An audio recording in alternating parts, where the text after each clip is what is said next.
What's happening, friends? Welcome once again. This is Syracuse basketball postgame presented by Krause Health, the exclusive healthcare partner for Syracuse athletics. The 100th meeting between Syracuse and Georgetown goes to the Hoyas. Final score of 75-71 at the JMA Wireless Dome this afternoon.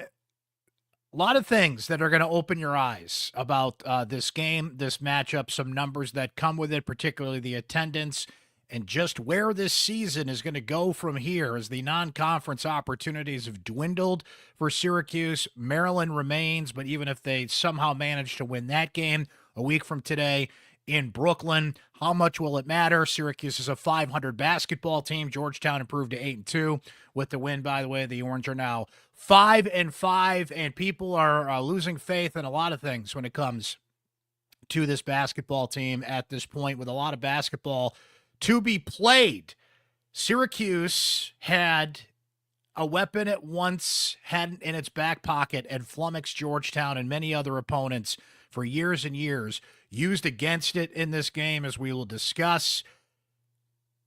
Our Syracuse sports insiders had plenty to say about this, as I know you guys had plenty to say about this, so we'll get to some of their thoughts as we go through the evening here. And I'll tell you what, if you want to start on a positive note before we really start kind of digging through the rubble of this one, it felt like a Syracuse-Georgetown game. With about 13 minutes to go in the game, there's a double technical. You got players coming off the bench. You got referees separating people, and the crowd just fed right into it. It was like someone pushed the rivalry button. Remember that old Buffalo Wild Wings commercial? They pushed the overtime button. The first half was kind of tepid. There were some moments. One of the biggest crowd reactions was when Kyle McCord was walking into one of the back rooms for halftime. The crowd spotted him, and then they showed Fran Brown and some of the football players on the big screen later. That got a huge eruption from the crowd, certainly. If anything to tell you that the tilt has gone to football at this point. Syracuse used to be a basketball town that had a football problem. That is the direct opposite now. This is clearly now a football town that's got a basketball problem, as we'll discuss here. But with 13 minutes to go, there's a double technical, right? And you're transported back to whatever moment in the history of Syracuse-Georgetown you want to be transported back to. The crowd that was at the Dome today was great from that moment forward. It was energetic, it was loud, they were into it, and it was just what you wanted. The number is startling. The number of people at this basketball game listed in the Syracuse box score, 17,187. There was 19,000 plus listed for the Albany game on Tuesday, for a rivalry game on a Saturday, one of the circle the date games supposedly on this home slate for Syracuse, mind you, with low student attendance given that break is here. And maybe that's the difference in 2,000 or so between Tuesday and tonight. But 17,187. I haven't looked up the number fully here. It's something I'm going to look into after the pod, but I can say without looking that up, that is one of the lowest attended Syracuse-Georgetown games ever at the JMA Wireless Dome. There was a game in the 81 Big East semifinals that was at the Dome between Syracuse and Georgetown that only had 17,000. There was obviously a game played a few years ago during COVID when fans were not allowed in the building. But that is certainly going to be in the top 3 or 4 lowest attended Syracuse-Georgetown games ever at the JMA Wireless Dome. So let that sink in, how people are already starting to kind of disengage from this program. Attendance for Syracuse-Georgetown listed in the box score. I'll give Syracuse credit for authenticity here. You could have bumped those numbers up one way or the other, right? Counted people twice. I don't know. So at least there's 20,000 in the building. But even with a lower capacity in the Dome, now it's with the new seating arrangement, it's 30,000 is basically the cap of what you're going to get. Syracuse-Georgetown used to routinely get 30,000 people in that building, and 17,000 plus watch it tonight. If I had transported myself back in time and sat next to you at a Syracuse-Georgetown game in 1990, in 1995, in 2000, even 2005, maybe even up until 2010, and said to you, there's going to come a day when a Georgetown team is going to come into the Dome, and one of the main reasons that they beat Syracuse is the zone defense. You would have looked at me like I was some weird person from the future that came to tell you that. Well, that's what happened tonight in the Dome. As Ed Cooley himself said, comes into the postgame press conference and says, ironically, we use zone to beat Syracuse. So early in the game, Jyare Davis, who had a terrific game for Syracuse tonight, there were a few bright spots in this loss for the Orange, certainly, as we'll get to. But Jyare Davis, what do we hear every game? We heard it for years. You could recite it in your sleep, right? It'd be like the first or second commercial break out of the break. And whoever was doing color commentary for the game would be like, well, you got to get the ball into where the logo is here, just in front of the free throw line. And that's the weak spot in the zone. And that's where you got to get your shots. Jyare Davis was getting those shots against Georgetown's zone and was beating it. Ed Cooley makes an adjustment at halftime, and as Jyare Davis said in the locker room afterwards, cut off that open shot, right? Made adjustments in the zone. Ed Cooley fully outcoached Adrian Autry in this game, and that's one of the reasons that he did. Syracuse broke down in the last 4 minutes of this game. You could see the crowd just egging on certain players to shoot the ball, to move in their sets. Donnie Freeman was out for a big part of the second half, comes back in with about a minute 50 to go. Looked like he was limping a little bit out there. Certainly was cold, having been on the bench for so long. He misses a big three down the stretch. Elijah Moore missed a big three down the stretch. Epps had 27 points for Georgetown, who dominated Syracuse in the paint, 48-34. They beat Syracuse out on the break, 19-5, so Syracuse is in fast break points. So Syracuse's transition defense, which has been a problem at times this year, was certainly weak again. Georgetown went 6 of 25 from three-point range. Syracuse went 4 of 16 from three-point range. Another huge problem. Syracuse got to the free throw line 29 times in this game. Now, Georgetown shot a lot of threes, which cut back on the number of fouls that they got. So that's why Georgetown only went to the free throw line 11 times. But, man, I have said it all year. It's going to be on my tombstone. Free throws matter. Look, 29 of 21 is 72%. Georgetown was allowing teams to shoot 81% from the free throw line this year. Now, they played a bunch of cream puffs before Syracuse. Their 2 losses were actually to 2 good teams, right? So that's part of it. But free throws do matter in a close game like this. When you're getting beat in the paint, you're not shooting threes, and you've got to find other methods to score. You have got to shoot 80%, 81%, and make those points matter in a game like this, right? So we mentioned Epps. He had 4 of Georgetown's 6 threes. They were awful from three-point range. Piling up bricks, 6 of 25. But as we said, they got in the paint with ease, 48-34. It felt like a Morning, a Mutombo, a Ewing, a Ruben Boomshay, dropped that reference on you, was in the paint there. But Syracuse was getting scoring in the paint. I thought Eddie Lampkin looked as good as he has offensively all year. He was getting a shot off quicker, less steps, less dribbles, just get to the hoop. 18 points, 8 of 12 from the field, 5 rebounds from Lampkin. He picked up 4 fouls. There were some defensive lapses in the paint, but Lampkin is your leading scorer tonight. We mentioned Davis, who had a great game, 15 points, 7 of 9 at the free throw line, hitting those shots. Now, those open shots in the paint got cut off when Georgetown made the adjustment in the zone, but you will take that in the 6 rebounds from him. Look, who's been harder on Jaquan Carlos than me? It's not a long list, but credit where it's due. His game has flipped in the last 3 games. His confidence is back. He mentioned to me after the Albany game on Tuesday, I talked about it on the pod a little bit, that he kind of had a swagger back after a rough start and thinking too much and not being in the flow of the game and adjusting to, and it wasn't even the opponent you're adjusting to. I mean, when you're a Hofstra before Syracuse is playing Lemoyne and Colgate and Cornell and teams before the season you should keep pace with. Ironically, as the opponents kind of pick up, you get a Texas Tech in the mix. You got Maryland next week, Georgetown. Carlos is getting more comfortable. He attacked the rim tonight. He got to this. I mean, Syracuse overall didn't hit their free throws the way they needed to, but he was 8 of 8 at the free throw line. There's really not much more you can ask for him. He had a big 3. Syracuse had that drought with 4 minutes to go, but he had a 3 with just over 4 minutes remaining. He finishes with 15 points. Guys, Chris Bell. I really don't know what to say about Chris Bell anymore. And I talked to Chris Bell afterwards. You'll read about this a little bit in my overheard story that I do. If you guys don't know, I do a overheard in the locker room after every home game, talk to the players, coaches, what people are saying, and you'll hear more about what Chris Bell said about this. But you cannot have your veteran scorer, your best three-point shooter, have 3 points in a game like this. when Chris Bell doesn't score, particularly from the three-point line, Chris Bell doesn't do anything else. He was 0 for 4, missed 3 three-pointers, 3 of 5 from the free throw line, 3 rebounds in 23 minutes. Now, Bell had 18 points against Albany and didn't hit a 3, so he was finding other ways to score. Clearly not the case here. You can't have Chris Bell, your veteran scorer, who, by the way, is now 11 for 47 from three-point range this season. 11 of 47 from three-point range. Clearly, Syracuse missed J.J. Starling tonight, but look, you can't use that as an excuse. He's out, and you can't let one player sink your battleship. J.J. was getting into a groove. It's funny. Shout out to Mike and a couple other guys that came up to me before the game, Mike being one of our Syracuse sports insiders, and I think they've asked a fair question that a lot of you are asking, not only on this pod, but wherever the format allows. What are Adrian Autry's rotations? What is Adrian Autry's offense? I have said this multiple times on this pod.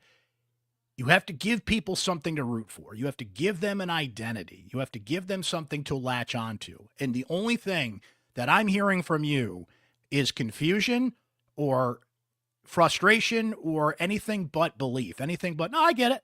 I see what he's doing out there. You have a fan base that doesn't know what they're watching. You have a team that doesn't know what they're doing. And some of the rotations and the substitutions, you just scratch your head and what's going on there. And I don't have an answer for you. I wish I did. I wish I could be Mr. Smarty Pants. Be like, well, you're not seeing this. They're doing this set. And it's like smart basketball people look at this and they don't know what they're seeing. And it shows up in a game like this when Ed Cooley can switch around zone defenses. And they had played zone this year. That wasn't a big surprise that he dropped on Autry. Autry said it after the game that he expected them to play zone in the fashion that they did, right? I mean, all over the place. However, you can mix it up. 1-2-2, 2-2-1, 2-3, 3-2.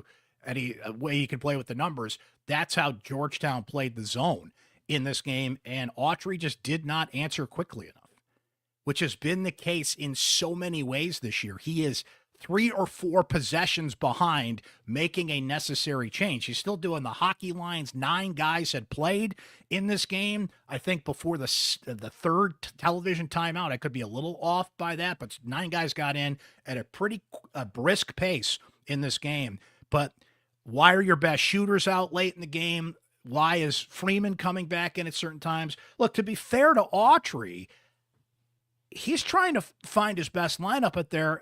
It's not that sometimes he doesn't know what the lineup is, which I think unfortunately is the case sometimes. When you look on that bench and you don't have answers, when your best three-point shooter is completely out of the game, when J.J. Starling's gone, when Lucas Taylor can't hit threes, you look down that you might not have an answer to the problem that exists on the court, and you got to put the best lineup out there that you can.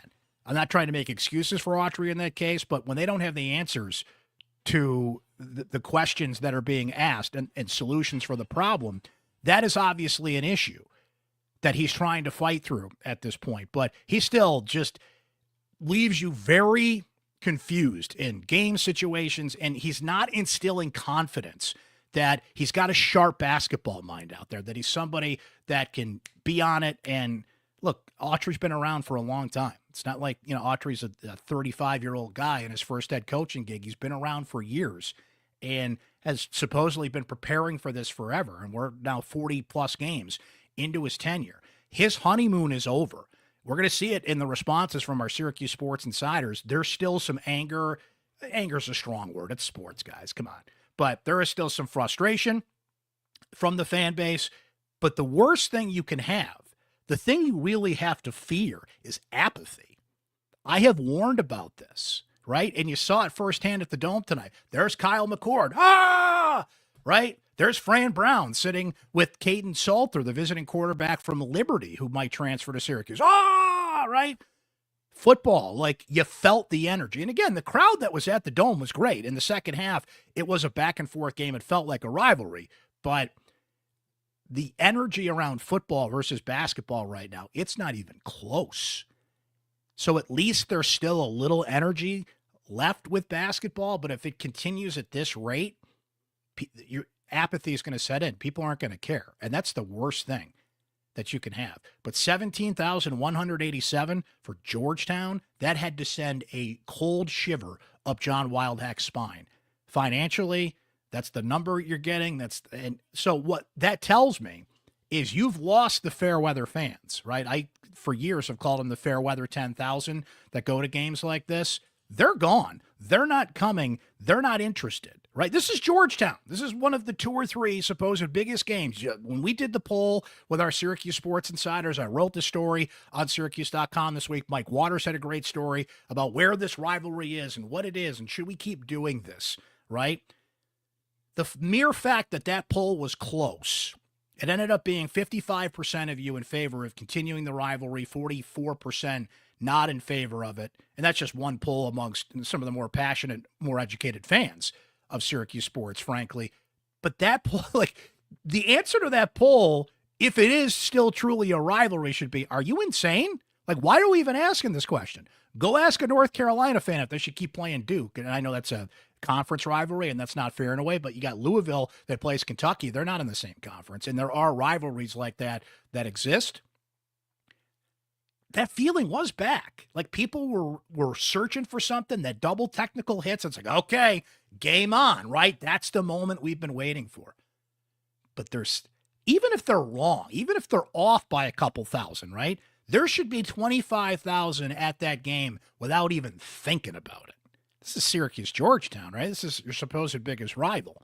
So, and honestly, guys, no one has defended fans more than me that have not gone to games in recent years for whatever reasons, right? People have budgets, they have lives, they can't go to as many games as they used to. I mean, we can go through all, I'm not going to do another attendance topic tonight because I'm going to write about it and it's a thing and it needs to be discussed because that's a low number. But I have heard from fans. I talk to people every day, and I get it, why people just can't go to as many games as they used to. I completely understand that. I mean, let's face it, we're getting priced out of these things, and it's a real consideration for people that have, especially that have a lot of kids and lives, and they have to, schedule things, and kids that are doing all kinds of stuff, right? To go to a game, I don't want to say it's a hassle, but you really have to adjust your life to do it, particularly if you have a busy life with your family, right?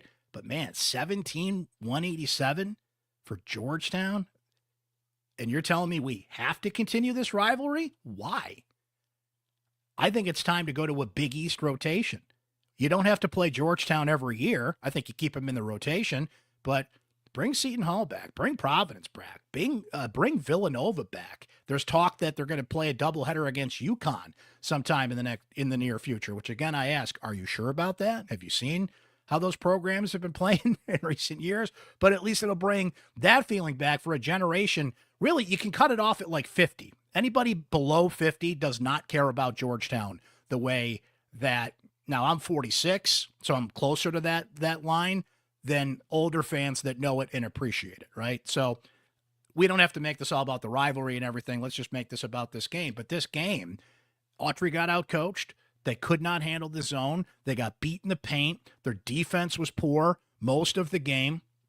They have no three-point shooting. They've been lingering somewhere around 350th in the country there. There's no relief in sight for that.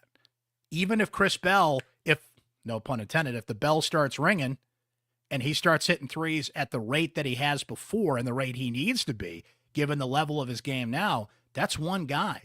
God bless Elijah Moore.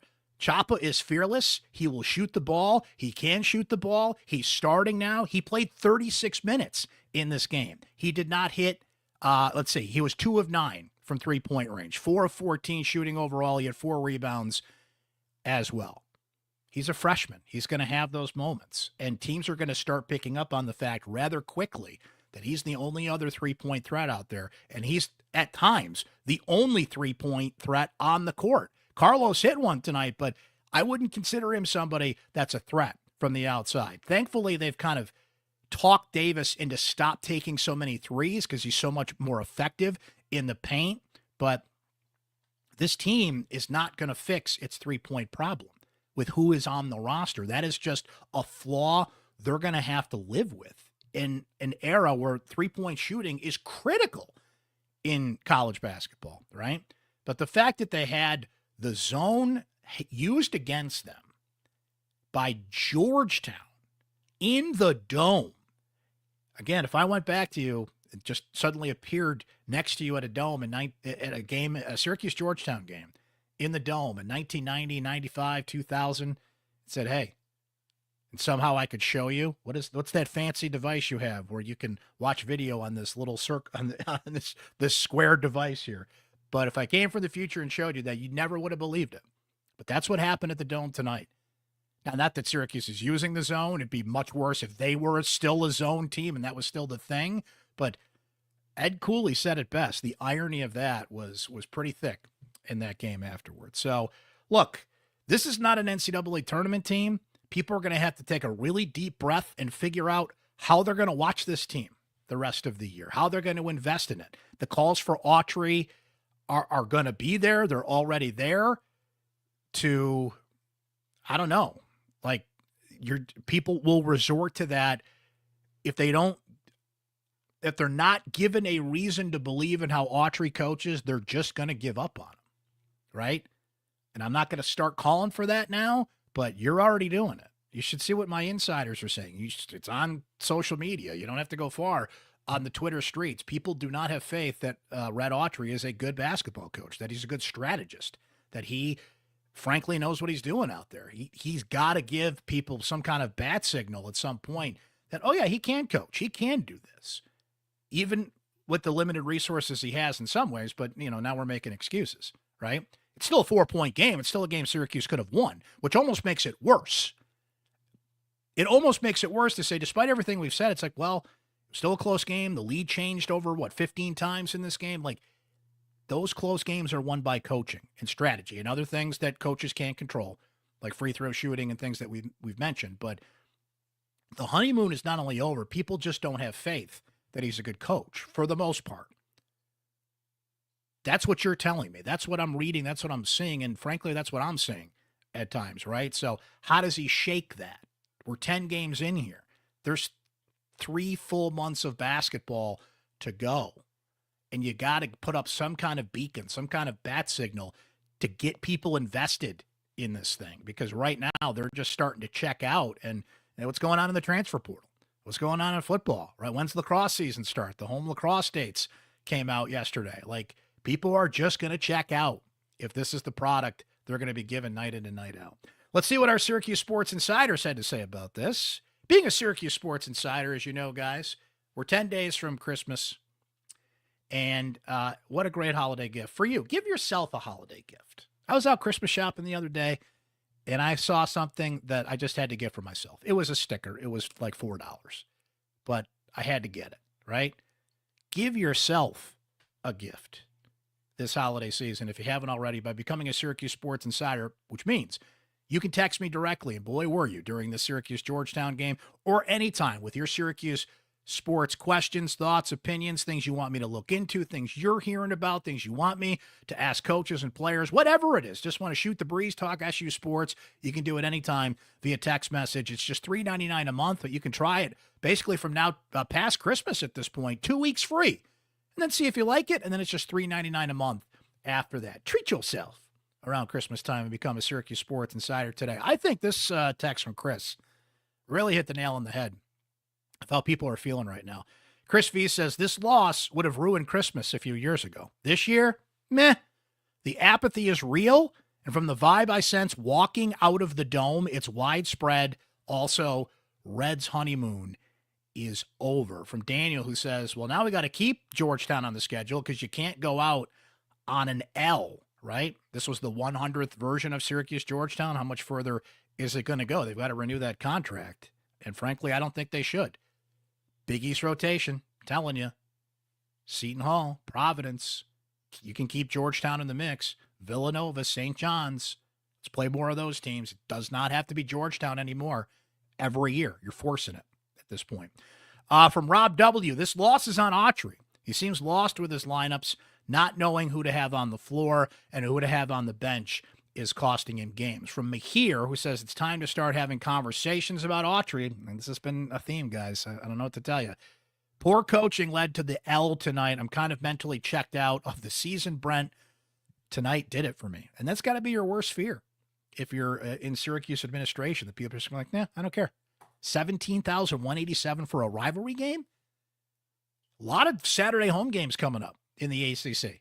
Is this the type of crowds we're going to see for all of these weekend games, even when the students are back? Is the Duke game only going to have 20,000 people this year? I mean, we keep going at this rate. That's what we're going to see. Sandra, which, by the way, 98% of college basketball programs out there would kill for 17,000 people at a basketball game. But it's different in Syracuse, New York, especially a game like this. Sandra S. says, I'm not sure what needs to happen to salvage this season, but something does, or the fan base is just going to give up on them. I fear a lot of them already have. Michael L. says, that was a tough loss. Feel sorry for the kids, Red and company. They really need to figure this out. They offer practically no resistance whatsoever on defense. From Jared A., who says, Brent, Red just has no in-game feel. Lets teams get way too comfortable before any substitutions. Eddie clearly gassed at the end of the game. He needed to go back to Donnie and Bell a few minutes earlier, made the same mistake in Brooklyn, substituting offense for defense until it caught us. And he adds that the season is over, and Syracuse will be back in Brooklyn to take on Maryland a week from today. A few more from our Syracuse sports insiders, including Tommy B., who says they didn't have a freaking clue what was happening in the last 2 minutes. 5 guys on the court playing 5 different styles of basketball. And see, that being said, I'm not disputing anything here. I can't really push back on a lot of this. They still only lose by 4. But this is a team that finds ways to lose, either by not knowing what to do in clutch moments, missing key shots, not knowing how to strategize, not knowing how to adjust, and in some cases, you just don't have the guys to counter what the other team's doing, right? From Gabe W., he's got 4 thoughts here post-game. 1, it's really our last chance to get a Power 5 win in non-conference. They are not beating Maryland. 2, Georgetown got the rebound on a missed free throw and got the layup for the lead. Syracuse's offense shut down by the Georgetown zone at the end. And number 4, this team could finish well below 500 by the end of the year. And it could be Coach Red's last. Ed P. says, that's why nobody wants this rivalry anymore. It does nothing but hurt us in the win-loss column when it comes for the tournament. Not that we're going to the freaking tournament this year. Had to edit some of these texts, right? It's the internet. I guess I could keep the F dash word, as Ralphie once said. A lot of you watching A Christmas Story this time of year. Oh, fudge. Mike R. says, Brent, I have been a fanatic. That's how he put it. Since 1983, when I watched Pearl's buzzer beater. I'm emotionless at this point because I've lost faith in the program, and Sean will close it out from our insider saying this. Sorry, Axe. Red got out-coached in this game. One more step to becoming irrelevant. This is what I'm saying here. It's one thing for just some dopes on social media to say things like this. You are some of the more dedicated, diehard, educated fans out there. You know, Mike R., been going since 1983. The guys I talked to, who I mentioned before the game, meet up yearly, go to a game. People that have been going to the Dome forever, that are invested. When you're losing those fans, it's one thing to lose, not that I'm picking on a younger generation, they just look at things differently and the world moves faster for them and they just move on to other things quicker because they have more entertainment options. When I was a kid, back in my day, right, like Syracuse basketball was my life for 5-6 months out of the year. But in 2024, and again, that's why attendance is dwindling too, right? There's other things to do. People have other entertainment options. And yeah, they're fair weather fans. If the team not only is not doing well, but you're not entertained by it and there's no reason to go other than go support the home team, you're just going to lose that kind of fan base. That's baked in the cake. When you start losing the Mike R's of the world and you start losing some of the more dedicated fans who they will follow, they'll keep up with it. It's not like they're just going to completely turn the page. But when you lose their faith and you lose their passion to be a part of something and feel like you're part of something, that's a real problem. And see, it's not just the coaching aspect. It's not just basketball that Red Autry's dealing with here. You know, love or hate Jim Boeheim. Jim Boeheim kind of understood the CEO role of the job, and that like he would use his platform to call out fan bases, call up him, and Jim would always say fans don't win games, but like that message would resonate through the entire thing. Red has not done that. And I was sitting there listening to Ed Cooley talk, and man, did it hit me. I'm like, this guy, he commands the podium. He commands the room. The confidence he has, how he speaks. I mean, Cooley's just always one of the best press conference watches. Some guys just have it. They know how to connect with the media. They know how to connect with a fan base. Some are just more, for lack of a better term, polished in that role. Autry has not grown comfortable with that role. He still struggles with it. He doesn't have that presence in the room, right? It feels like every press conference is the same. It's why when he was upset in a couple of Wake Forest last year, even a couple this year, it stood out, but he just has not made that connection. And it's made harder when you watch the product on the court, and there's a myriad of things. I don't want to just pick on Red Autry. There's some things that I think Red Autry is doing. Look, he can recruit. He's going to get next year. For all the people who are like, they got to fire Autry or move on from Autry or that frustration will grow, I get it. But do you want to do that if it costs you a Kiyan Anthony or a Sadiq White next year? And you don't want to put all your eggs in the basket of one or two recruits, but there's ramifications for that. But also, we're approaching, this could be the fourth straight year they don't make the tournament. That's unacceptable by Syracuse standards. They do have the beacon over the hill with that recruiting class that's coming in next year, but that might not be enough for some people if they don't believe you've got the right coach to coach those guys. So we're not there yet completely. I'm not going to sit here on December 14th and start calling for changes, but clearly a lot of you are. There's a clear frustration, and people are looking for something. What they have got to, and they don't spend time thinking about this, but they should. I mean, at least people at administration should. Red's got to focus on coaching the team. He can't worry about these things, but he's only human. It's going to get to him one way or the other, what people are saying out there, right? There's more to this job than being a coach. There's so many more aspects of it, and people are begging you, basically, give me a reason to back you. Give me a reason that you're the guy, right? Being the guy after the guy is hard. There's a short list. Look at Georgetown. Remember Craig Esherick? Once upon a time, Craig Esherick was the head coach at Georgetown. Longtime assistant, was given the job, failed, right? And they had to go back to JT3 and had to go back to Patrick Ewing, and they're still trying to figure it out. It looks like Ed Cooley. I mean, he went 9-23 last year, but I think that guy's a pretty darn good coach. And if someone's going to turn around Georgetown to get back at some semblance of being a dominant Big East program, he's probably near the top of the list of guys that can do it. But they went with Autry. They went with the assistant. They did not do a widespread search. And look, I'm not telling tales after school. I said it at the time. I said when we knew the Boeheim era was coming to an end, that Wild Hack owed it to this program to not just elevate an assistant. You have a top 5 facility in the country. You're in the ACC. This is a desired job. And there's a lot of great coaches out there that could have come in and taken this job.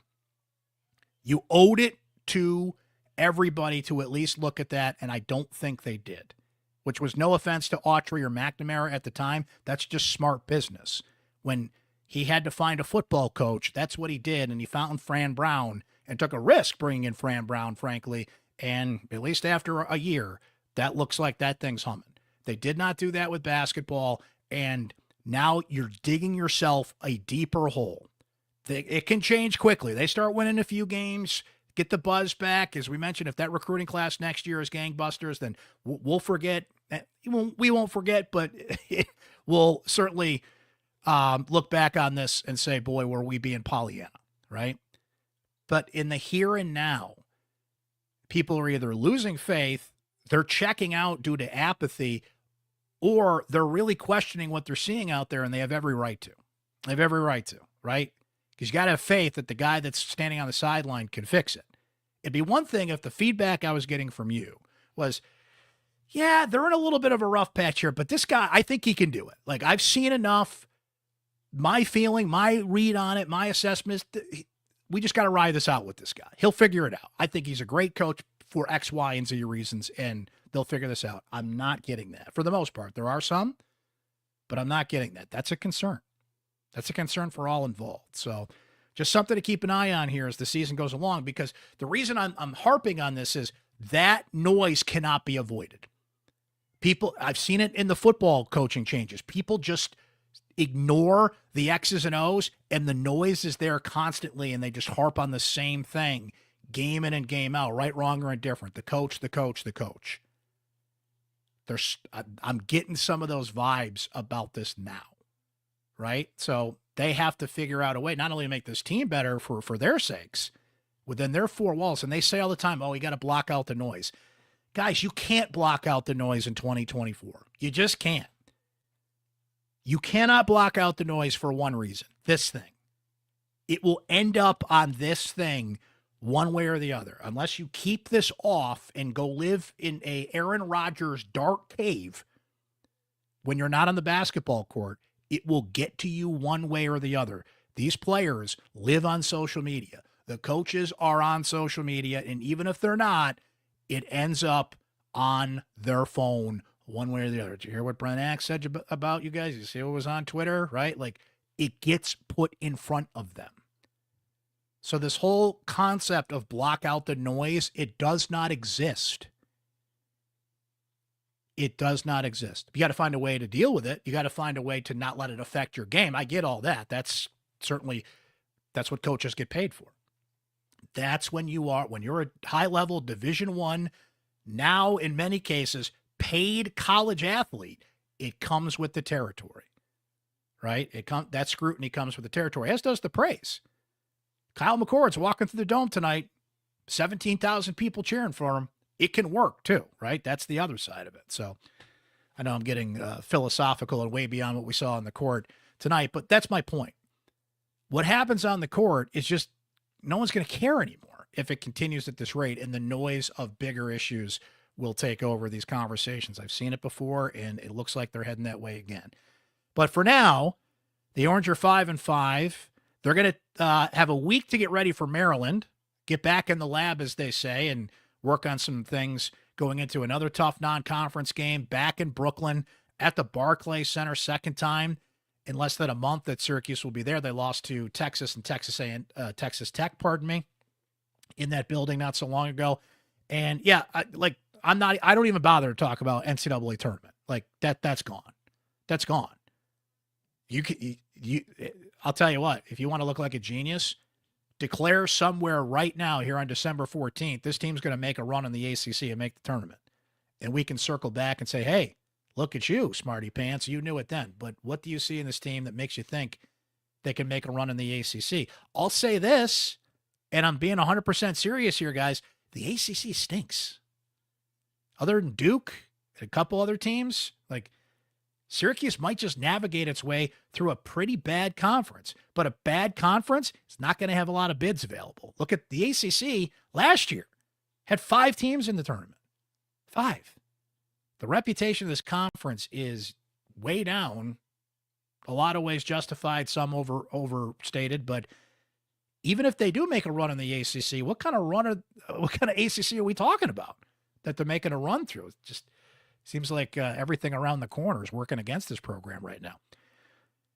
75-71. That was your final tonight at the Dome, the 100th edition of Syracuse and Georgetown. We'll see if the rivalry continues. Both Ed Cooley and Adrian Autry said after the game they'd like to see it continue.